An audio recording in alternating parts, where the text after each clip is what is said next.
To everybody. Thank you so much for coming to the Wise Agent Society weekly national real estate news sesh. I'm here with the lovely Tara Andrews, my right hand Hello.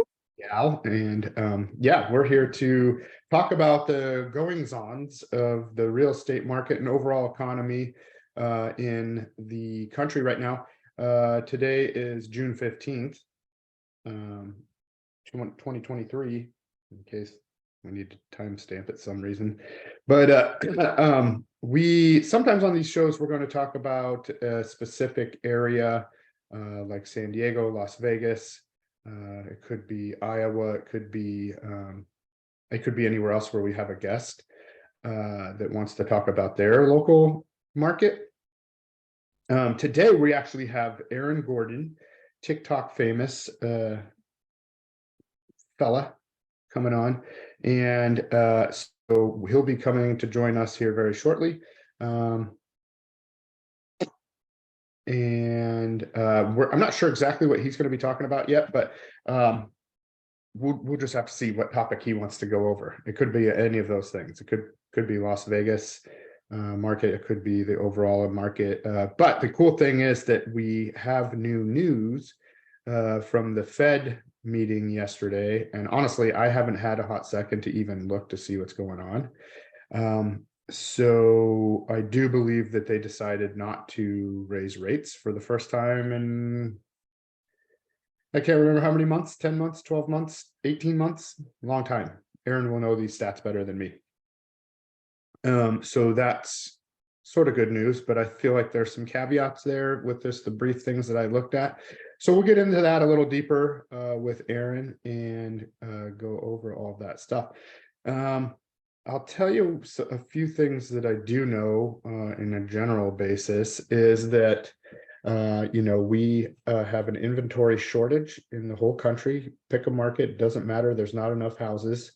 Here's a really cool stat that I didn't technically read it. I was listening to this on Audible when I was doing my walk the other day. It's a book called Gap in the Gain, The Gap in the Gain. I can't think of the author's name right now. Great book though. Talks about mindset, being in a gap mindset or a gain mindset, and a large majority of people are in gap mindsets, and it just teaches you exercises on how to stay in a gain perspective, have a positive mindset, have a positive outlook on life, positive outlook on your past experiences, positive outlook on your forward ones. But this was just crazy. So this fella was born, and I want to say 1948-ish, and the population at that time when he was born, now the dates might be slightly off, maybe he was born in 52, I don't know, but the population of the planet was 2.5 billion, and since then, or at least since he recorded this book or this part of the book, it has tripled. So we're in the 6 billion. I don't know, do you know how many we have exactly right now, Tara? I do not. That's okay. That's 6 billion something, right? I don't know if we're pushing 7 billion now or what. My point is, let's just say he's not even done being alive. He's in his 60s, or maybe, I don't know how old he is exactly, maybe pushing 70. But and then the population is going up exponentially. We can know that because as more people are born, then more people have babies, which it just goes up at a faster and faster rate over the years. But we can know for sure that it'll triple in the next generation, right? And so that means we're going to be in the 18 billion years, 18 billion people in the next 50 years, let's call it, right? So think about that, right? We already have an inventory shortage for housing now, and if they quintupled their production for construction workers and builders and stuff, quintupled all of their construction efforts, they still wouldn't catch up. I think we're somewhere between 5 and 10 years behind being at a healthy amount of homes. Aaron knows these stats way more than me. But just think of that, that population continuing to go up, the inventory not being able to catch up. And then there's also, and I might have talked about this before, but all these huge hedge funds and corporate hedge funds and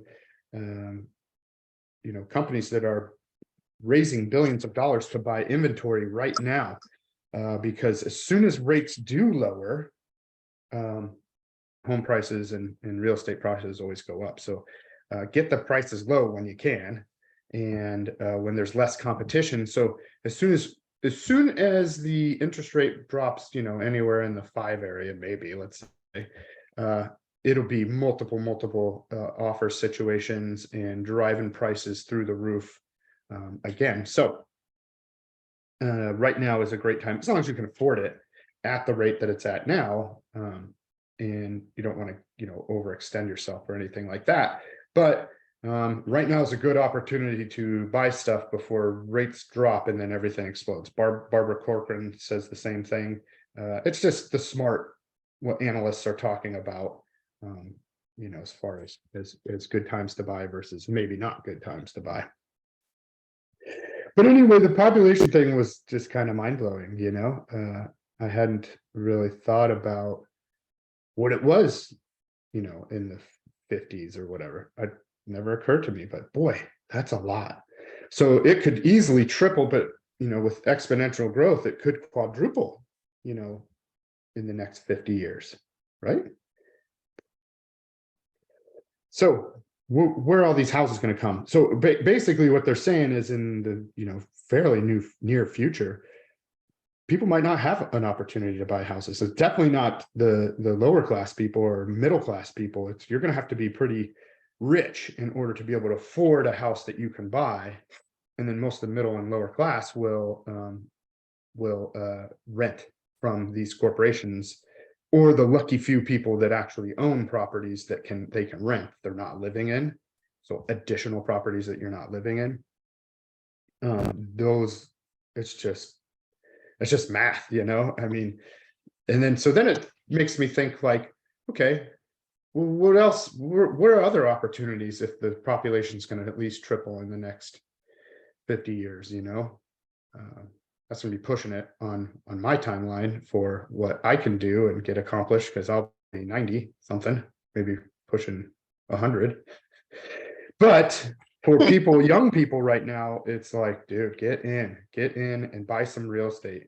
You don't have to buy real estate even where you live or where, buy something that's affordable, rental property, and just get it going, man. Make sure that it's, you hire a good realtor. By the way, I know realtors all over the country. I'm happy to plug you in with one of my partners, and then you have me and another person to work with together to make sure that you're getting the right information and everything's going good and you're being well taken care of. But go identify some places, and good places for investment properties I know are in, like, Ohio has several markets, Cincinnati, Cleveland, Florida has a ton of, and what you're looking for is a growing economy, low unemployment, high rental rates, low purchase price, and that usually also comes with low appreciation. So you have huge flow through, cash flow through. So investors aren't looking for appreciation. Appreciation is always bonus. Most savvy investors are looking for rental cash flow through cash flow. So you want to have a low payment or low buy-in cost for purchasing the property, and then you want to have high rents that net you the most money monthly. And then if it happens to appreciate in the next 5 years, 10 years, however long you're going to hold it, your strategy, then you cash it out and you also get bonus appreciation. But mostly you're looking for flow through. But I'm saying for both, as population goes up, inventory stays low, then you're going to have appreciation pretty much regardless. But rents always go up. So in the next 15, 20, 30, 40, 50 years, you're going to have that. Florida, Ohio, Pennsylvania has some good markets.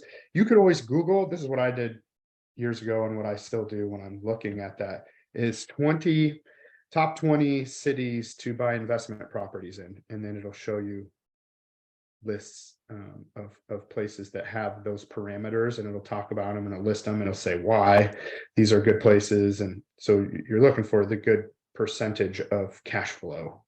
And so, like, for example, this was maybe a couple years ago, but you could buy a house in, say, Cleveland or Cincinnati for, let's say, $40,000. And let's say you went ahead and got a loan on it. That 40,000 is typically the lowest you could get a loan through a lender. And you put 20% down, right? So it might actually have to be a little bit more than that, but let's just stick with this number. And that would be $8,000. And your payment on that's like $300 a month. Now that was with the lower rate. So let's say it's $400 a month. And then you can find Section 8 renters, even in Cleveland, Ohio, and Cincinnati, Ohio. They've lived in these properties that you buy for $40,000. They lived there for 10, 15 years already, and they're getting support from the government to pay Section 8, for example, this exact example. Anyway, they're paying like $1,200 a month rent.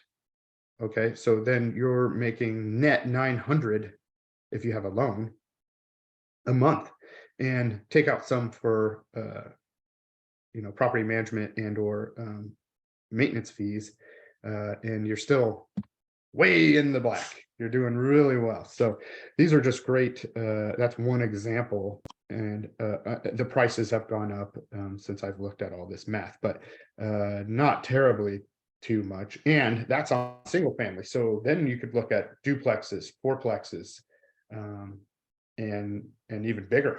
I mean, the bigger the better, right? But look at that stuff, start learning how that works in different markets across the country. Maybe not necessarily where you live if it's too expensive there to have that make sense, but run the numbers, and I think you'll be pleasantly surprised. Let's see, I don't know exact interest rates. We'll look when Aaron pops on about, I think they're in the, I want to say in the mid sixes right now, without points. So he'll give us the updated info on that. What else? Yeah. I was just gonna show the book here. Oh yeah, that's it. It's by Dan Sullivan. Super good book.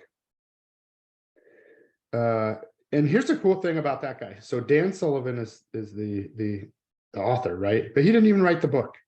This other guy actually wrote the book. And so in the audiobook, the other guy's doing the talking of the book he wrote, but he wrote it for Dan Sullivan. So it's Dan Sullivan stuff, but Dan Sullivan is like this, whatever, high-minded guru and just works through leverage. He's not an author. He's not a good author. He's good at the stuff he is. And it's wonderful to hear him talk. I like the way he speaks, because he's very just thoughtful, and I don't know, doesn't seem to have much ego in there and whatever. And he's just like really experimenting with the way he thinks and the way other people think.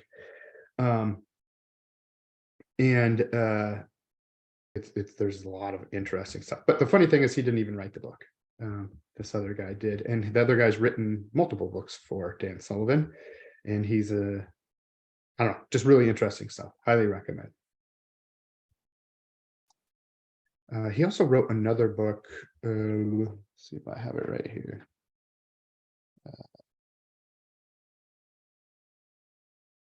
No, I don't have it, but I've read another book that he wrote. I just can't think of what it is right now. Some other, well, I was going to say some other good books that I have right now, but they're not really necessarily tied into the national real estate news. We'll get into my book list another time. So I think I've read 5 or 6 books now, with the wrap up of the 75 hard, which is done tomorrow. My challenge will be complete, and boy, what an experience. But the books that I've read are just amazing. Like just reading 10 pages a day, I didn't realize how fruitful that would be. And you have to read them actually from a book. So when I'm listening to audiobooks, that's on top of the other pages I read. But boy, I feel like I did when I first started real estate, whatever it was, 10, 11 years ago, in that all this mindset training and and I've been doing that for a long time. I've been manifesting, law of attractioning all the things that I want in my life for a very long time. But for whatever reason, I feel like I'm going next level and learning even more about that kind of thing. And it's just amazing. It's really amazing. So Breaking the Habit of Being Yourself by Dr. Joe Dispenza. This is just crazy. I mean, it just talks about science and how your brain processes and how the different models of what people think reality has been over the years, like when it went back to the Isaac Newton and another famous mathematician, and then when Einstein came around, he just rearranged everything and showed a whole new possibility. So really cool. Very distinguished guest. We've been talking about him a little bit already. I probably should have saved it for a surprise, but we have the infamous Aaron Gordon with Guild Mortgage here. He's TikTok famous. He's just generally famous. He's a generally awesome, great dude. And he also has just amazing insight on lots of different things, the economy, real estate news in general, of course, everything mortgage in multiple states, I would say. And he's always been one to help me through the years with questions and things regarding real estate, and just an overall great guy to spend time with. He's like a good friend and a good person all in general, and very even-keeled fella, like not crazy one way or the other. He's crazy, but like not a bad way, in a fun way. Yeah. So welcome, Aaron. Thank you, Shay. I appreciate all those kind words. That was really nice to you. I've always enjoyed working with you over the years, and we've had a great relationship. And what's funny about what you said is that you're right. I taught myself a long time ago in this business that there are good days and there's bad days, and even within every transaction. I mean, think about every transaction we do. There's always a moment in that transaction that is sketchy, right? I don't care if it's a millionaire buying a $300,000 house and they can pay cash for it 10 times over. There's always a point in the transaction where it can get a little bit weird. And it's just so important, I think, for real estate professionals and mortgage lenders to always be in control of the transaction and not to, I've always said that we control the attitude of the customers. Customers freak out when we freak out. And so, look, a lot of stuff happens in a transaction, and most of it, we know we're going to overcome it. So there's no sense of freaking out, and there's no sense of getting the customer freaked out. But a lot of agents and a lot of lenders, I think, make that mistake, Shay, where they alarm the customer. They get the customer freaked out for no reason. And then all of a sudden it creates a nightmare for the lender, the agent, the title companies, everybody, because the customer's freaked out. They didn't need to get freaked out. It was a small issue, but I appreciate you acknowledging that.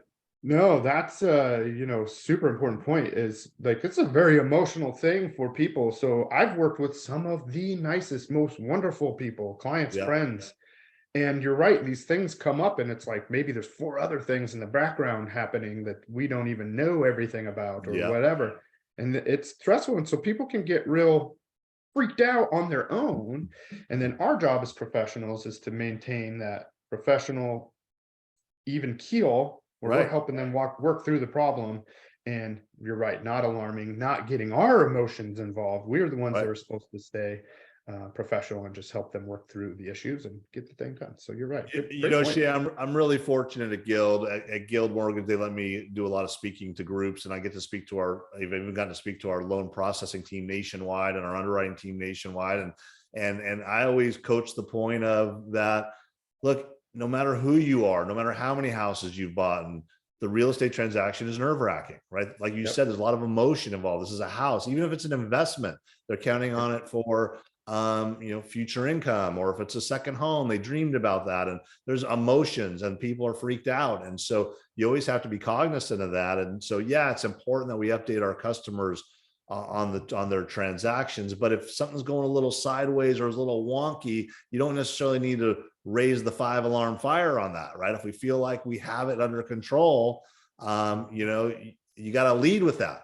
Hey, I have this under control, but this is going on, right? Yeah. Or if you totally have it under control, you don't even need to tell them until it's over, right? Hey, just so you know, hey, it went a little wonky a couple of weeks ago, but we got it done, and that's why they hired you, right? They hired you to navigate this so they can move on with their absorb life. that stress. Yeah, all they want to do is buy a house. They don't necessarily want you bombarding them with information that scares them. So, I think it's a key component to success in our business. Yeah, agreed. Well, thanks for coming on. I know that you're an expert and you have been helpful in explaining to me where you get some of your data sources and what you do on a day-to-day basis. Yeah. Maybe just tell everybody what you do a little bit, maybe not all the details, but just on a broad stroke level of what you do every day and then what you talk about. And then we can talk about a little bit of what you think, especially with the Fed meeting happening yesterday. And what are your insights on what's going to happen and what are you thinking?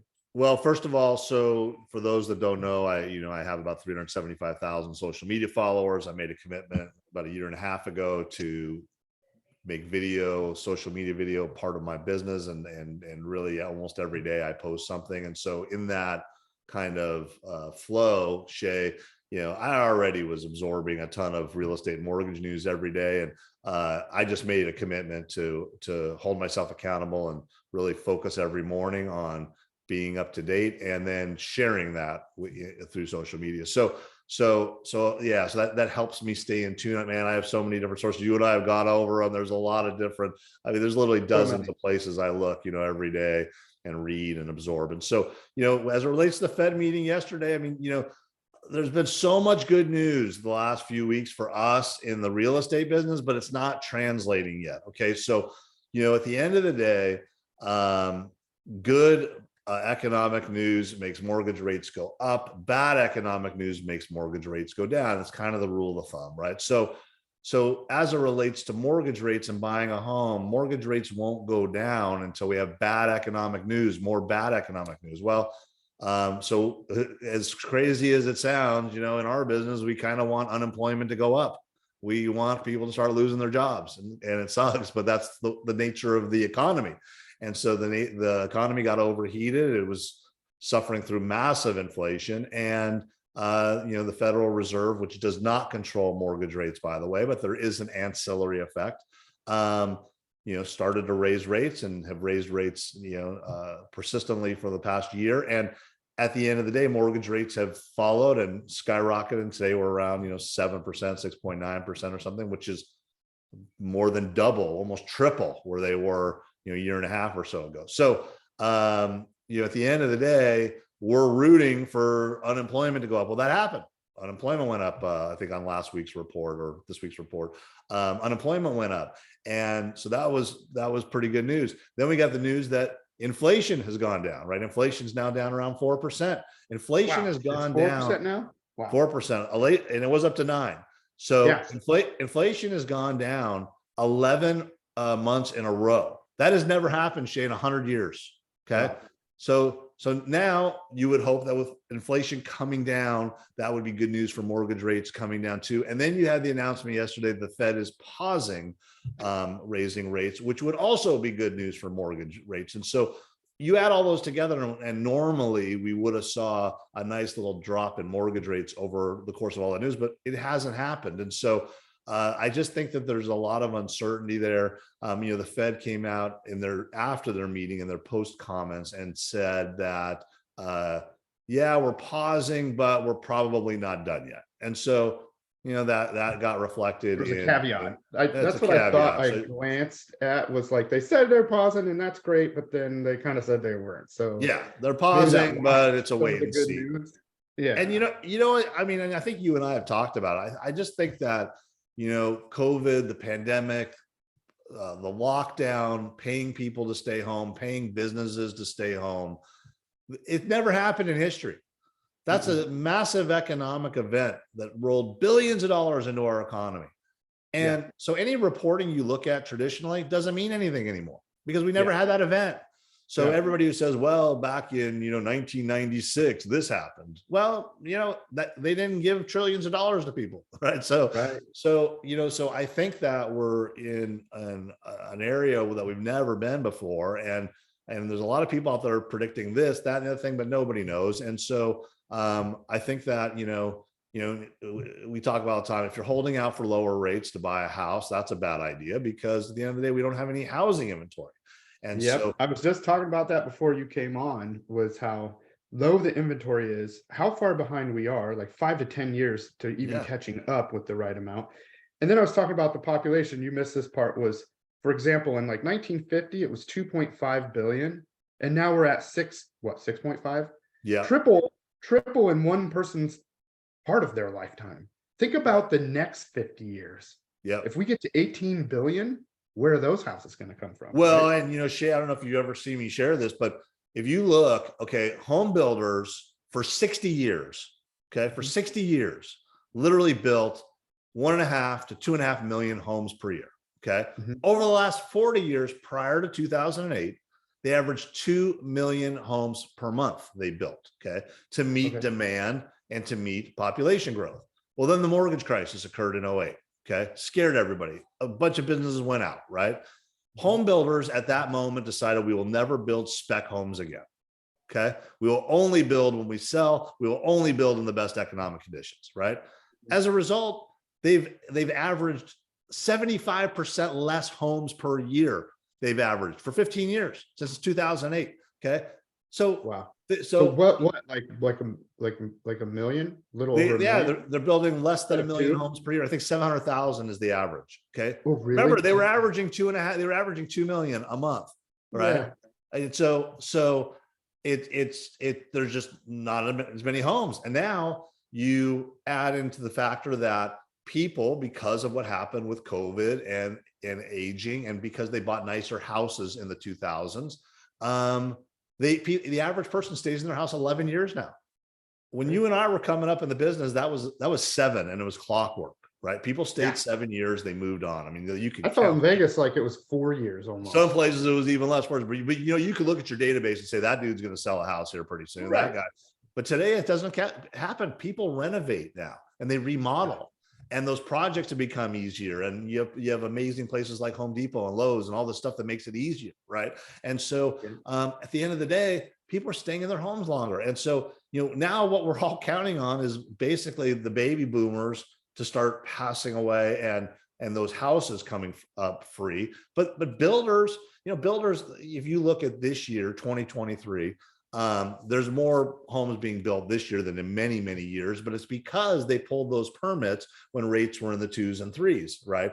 They saw all that demand. So they said, we're going to build into that demand, right?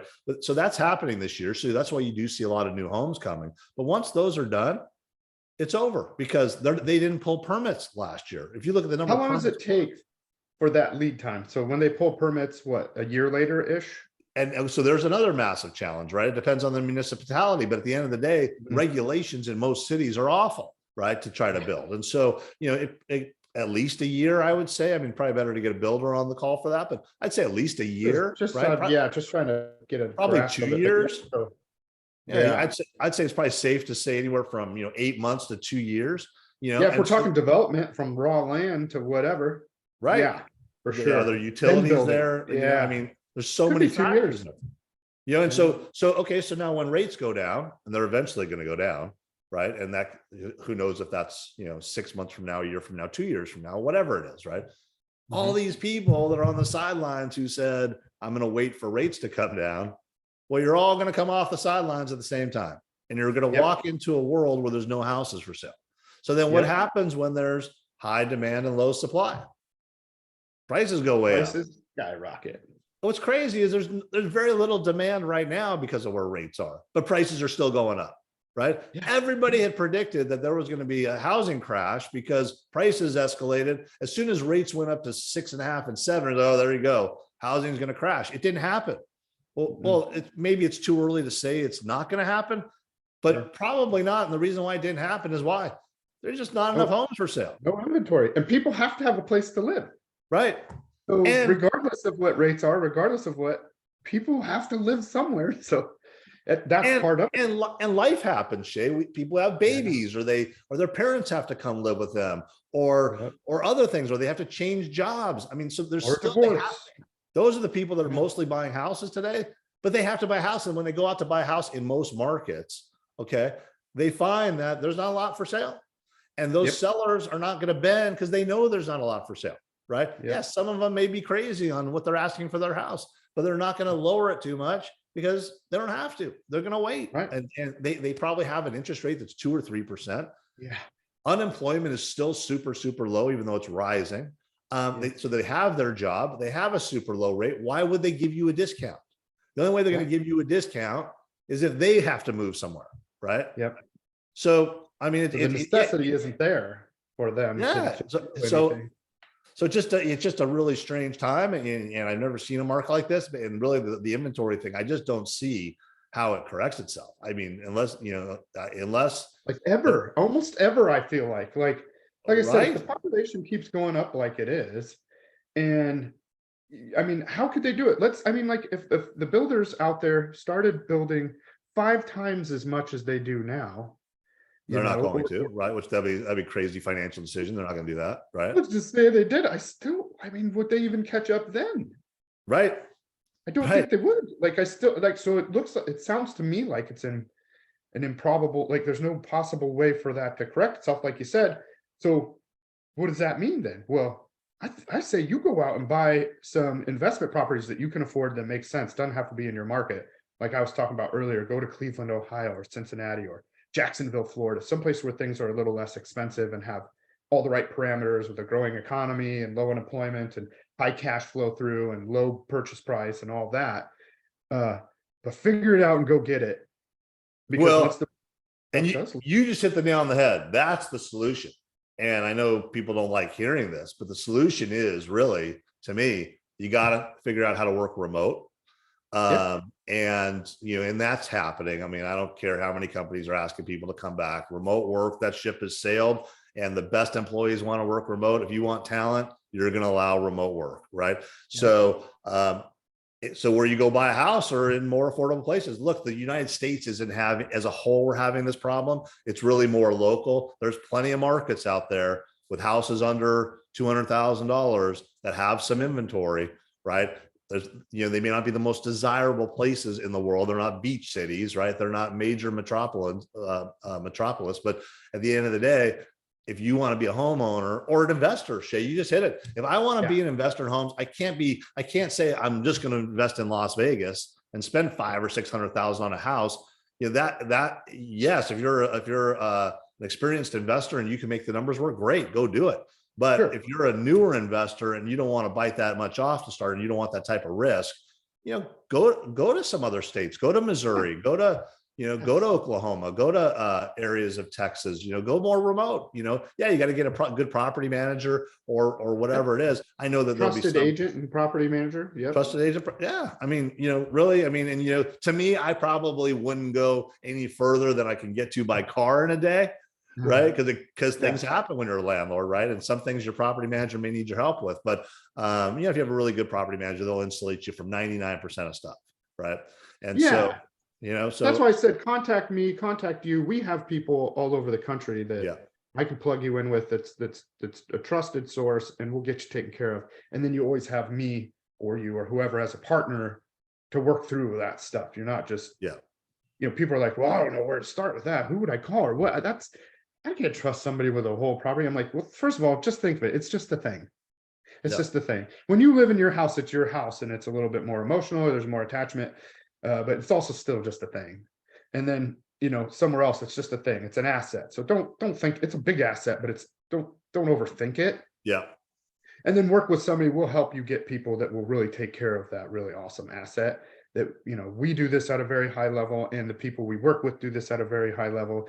And we only work with people that have great personalities and that, connect well with our clients and make sure that they're being taken care of in the way they want to be taken care of. Yeah. Not, everybody's a little different. So. Well, and Shay, you and I have owned homes in different states at the same time. And, Yep. like I have a vacation rental in Florida. I mean, far away. I have a vacation rental in Colorado. I don't even have to go to those homes. I just have to write a check every month. And yeah, you pay a little bit of a premium to your property manager, but they do an amazing job of keeping you up to date, taking care of things, and and you get a check every month, and that's not a bad deal, And so if your entry into the real estate market means that you first buy a investment versus buying a home to live in, hey, there's a lot of real strong economists and financial experts who think that's the way to do it. Like your first home, you go buy an investment property, right? Let somebody else start paying your way, So I think I was going to say that's the rich dad, poor dad thing. He says, go buy a rental, you live in a rental, you buy an investment property, then where you're building the equity, somebody else is paying off your mortgage, and then you can actually that way afford to rent, because I don't know who can afford to rent anyway. That's 100% interest. People are freaking out about 7% interest. Well, renting is 100% interest. But if you have an investment property out there, then you're getting a whole asset being paid for by somebody else with their 100% interest. And then makes that a little bit more justifiable with you paying rent. And then, you're not doing the maintenance and all that stuff. So that's a good hack that Robert Kiyosaki has come up with. So good book to read. And what's awesome about buying an investment property, okay, for those that have never done it before, you don't care what the value of the home is. You care what your cash flow is, right? So you're not as earlier. Yep. So you're not as concerned about, is the market going to tank? Okay. Yep. What's going to happen to the value of the home? It's irrelevant. If you look at these giant companies like Blackstone that have bought, thousands and thousands of homes, the price point was only relative to the amount of rent that they could collect.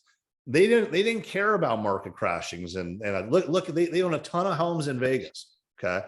And when the market has turned, I mean, my Vegas is down, I don't know, 10%, 12%, whatever it is. You would think Blackstone would be selling houses, right? Yeah. No way. They're not selling anything yet. Now there's a rumor they may start selling some, but as of today, they haven't sold anything, even though the market came down a little bit, because they're not concerned about that. What they're concerned about is their rents. If rents start to drop, you may see them start to sell some homes. But when you're buying an investment property, the value doesn't matter. The cash flow matters. Yeah. And then another good point there is with the economy being bad, people aren't qualifying for more money to purchase houses. So what do they do in a bad economy? They rent. Yeah. Right. And then what happens then? So then there's a big demand for rent. So rents go up. So it's not very often that rents go down. They do sometimes. I remember when I first got started after the recession, rents had gone down from whatever they were before. But I mean, they quickly went up, back up too. And then of course typically they're higher than what it would cost to buy a property, depending on how long you've been there and whatever. Well, and especially today where, values have skyrocketed. I saw it. I haven't read the article yet, but I put it aside to read it. Something like 75% of people can't afford the median priced home in their market today. I mean, so those are all renters. Yeah. I mean, you're talking about more than half of Americans have to rent because of where values are today, right? So if you can afford to buy and be the landlord, I don't know one good reason why you wouldn't, other than you think that the market's going to crash. But even if you think the market's going to crash, right? Are rents going to crash? You're not going to find one person who can afford to rent your home. I mean, where are they going to live? People have to live somewhere. People have to live. It's housing. They're going to be renting. Yeah. And you know what, Shay, and I've been doing this a long time, like 21 years and 22 years now. That is the biggest thing that has changed in 22 years. People I talked to in my first 3-4 years of doing this, they didn't care about the investment quality of buying a house. We didn't even discuss it, to be honest with you.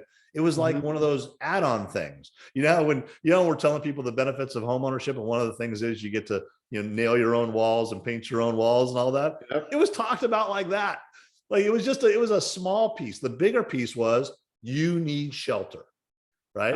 And because you need shelter, it's a need. It's not a want. It's not a luxury item. You have to have a roof over your head. Right. Right. And if you're going to have a roof over your head, the benefit to owning that roof outweighs the benefit of renting that roof, no matter what. I don't care what prices are. To me, like I said, if I were younger and I was just starting out and I didn't have a lot of income, I would go find a city that I could buy a house and get on, because there's no better wealth creation. Your job is probably not going to, hopefully someday you get a bunch of promotions and your job pays you a ton. But the chance of you making a bunch of money for your retirement off of real estate through the years is way better than that job. That 401k you're going to have from your job is going to be minuscule compared to the houses that you bought and the equity you built through all those years, if you get on that ladder early.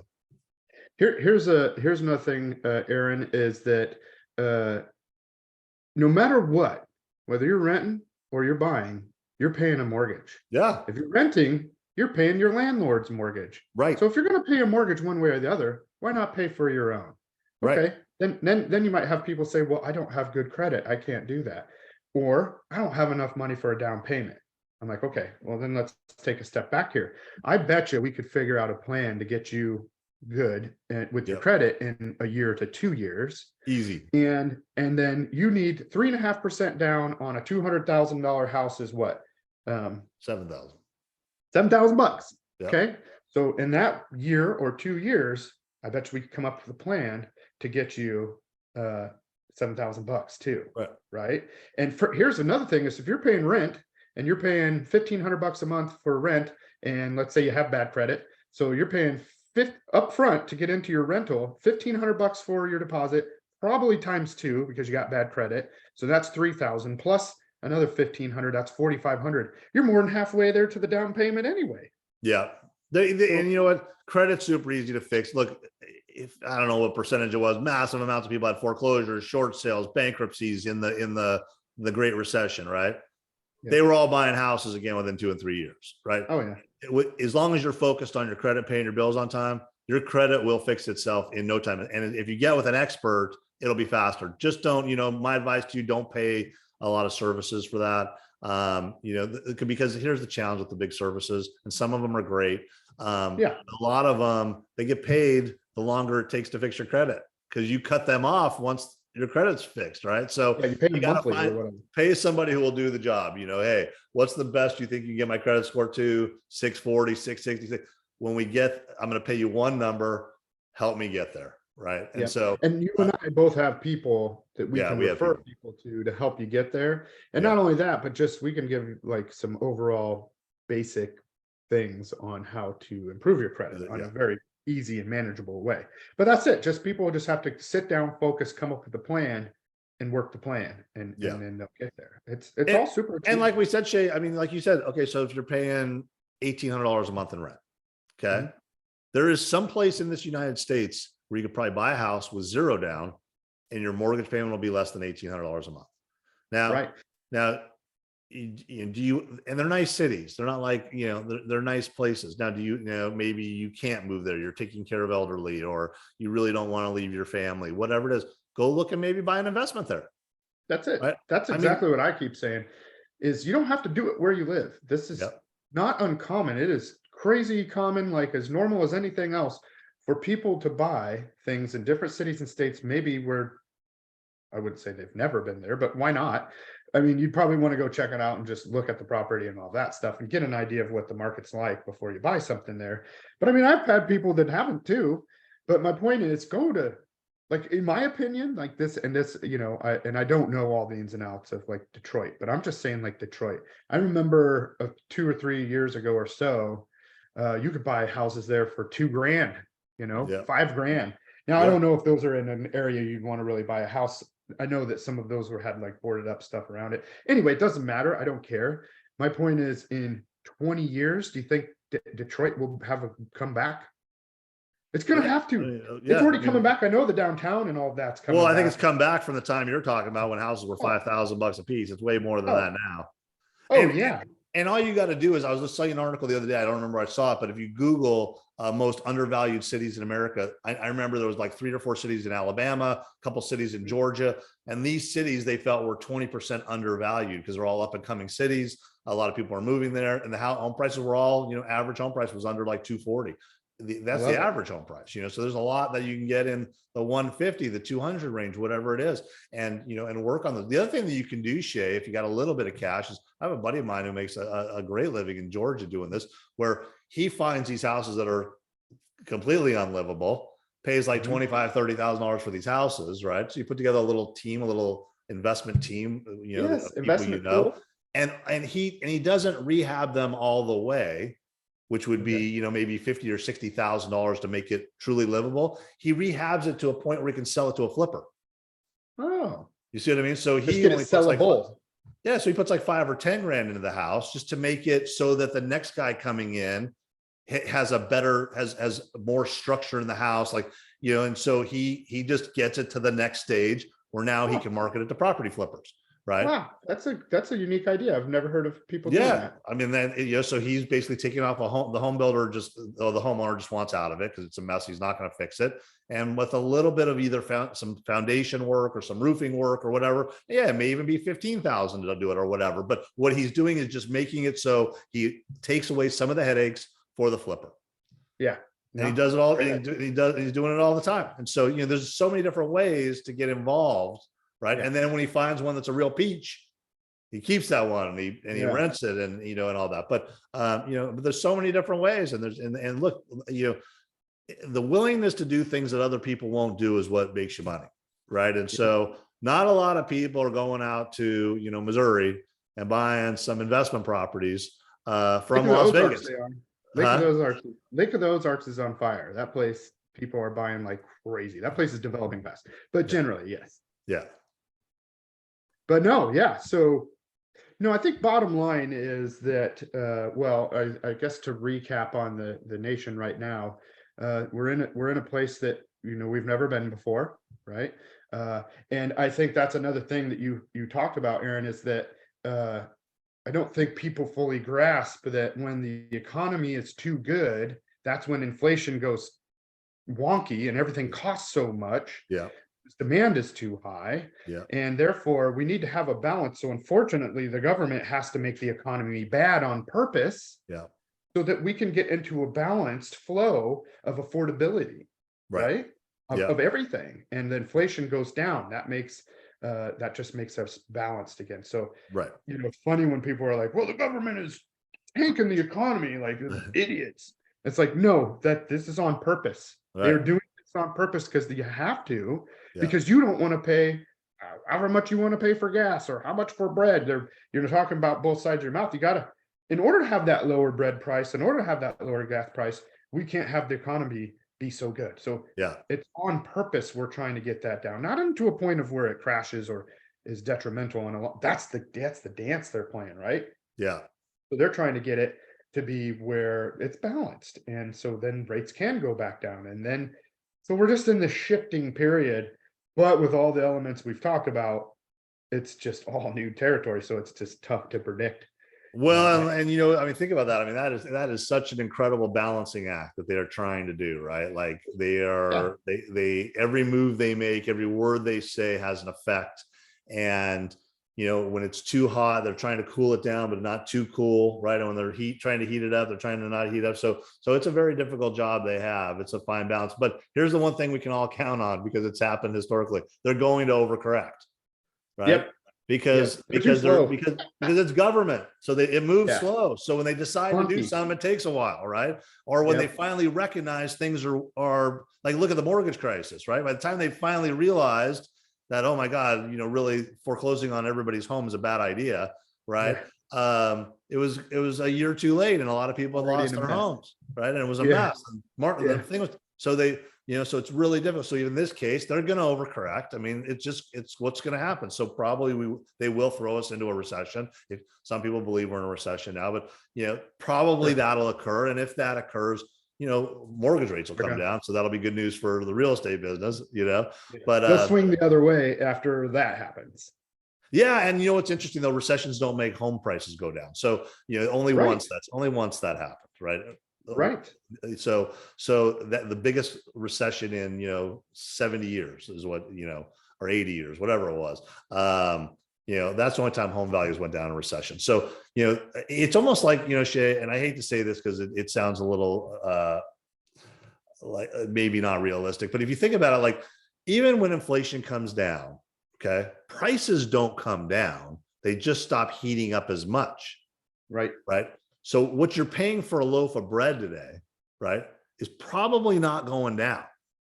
It's just not going to go up as much. Price of eggs, Right. where eggs were ridiculous.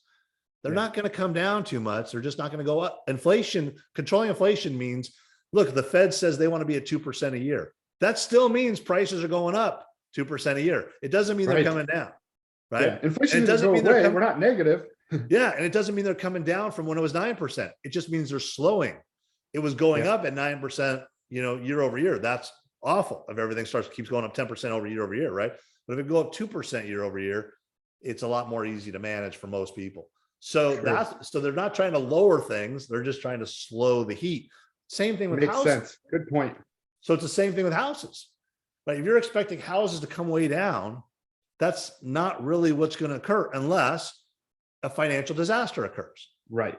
Because in the history of homes, right, homes never went down, right? The reason why there was so many funky mortgage products in 2008 that helped bring the economy totally down is because the theory was home prices never go down. So if I give you a 0% mortgage or a negative amortization mortgage or whatever, I have no risk because the home's going to appreciate. Yeah. Why did massive banks and financial people think that? Because history told them that house prices don't go down. The last 150 years, I mean, on a graph, it looks like this. Yep. They don't go down. And even if they go down a little bit in this town, they go way up over here. Right. Right. Just like right now, the East Just Coast right is now. still pretty flourishing. The West Coast is the one that's getting squeezed a bit, right? Right. Because it overheated the most. But here's what you have to ask yourself. If you're on the call and you're thinking about buying a house, if you live in a place that's cool to live in, prices probably aren't coming down. Right. Right. Yep. Like Las Vegas, Nevada right now. Can Las Vegas be any hotter? I mean, you got every pro sports team in the world coming. I know. I grew up in Vegas. There was Baseball's no coming. there was baseball's coming.